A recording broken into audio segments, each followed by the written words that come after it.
We're Nikita and Rachel. We are Koala Northwest parent champions and we're going to talk about mould and damp.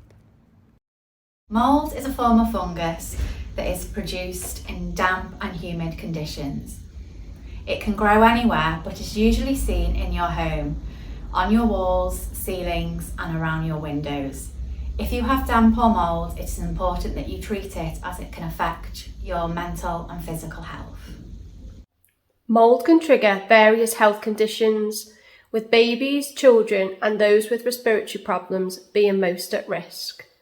Inhaling or touching mould spores can cause asthma attacks, respiratory infections or allergic reactions. It is important to find out why you have excess moisture in your home. It could be caused by leaking pipes, rising damp, leaking windows or lack of ventilation. When you know what's causing the damp, you can make sure your home is repaired or take steps to limit the moisture in the air. You may need to get a professional to remove the mould for you, but if it's only a small amount, you may be able to remove it yourself. If removing it yourself, always use a product designed for mould treatment and removal. Bleach is not recommended as it will simply mask the mould rather than remove it.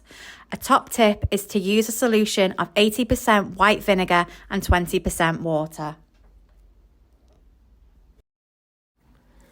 There are lots of things you and your family can do to reduce damp in the home, such as keeping furniture away from outside walls to allow for air circulation. On dry days, open some windows to allow humid air to ventilate out of the house. Keep windows closed on wet days as damp air may increase indoor humidity.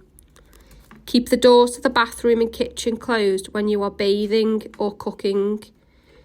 Keep lids on your pots and pans when you cook and simmer rather than boil hard. If you must dry clothes on a clothes rack inside, do this in a well-ventilated room with doors closed to the rest of the house. If you are in rented accommodation and find mould or damp, the first step is to report it to your landlord. Landlords have a legal responsibility to organise an inspection, and if the problem is caused by a repair issue or is affecting your health and safety, landlords must fix this in a reasonable time. More information about your rights can be found on the shelter website.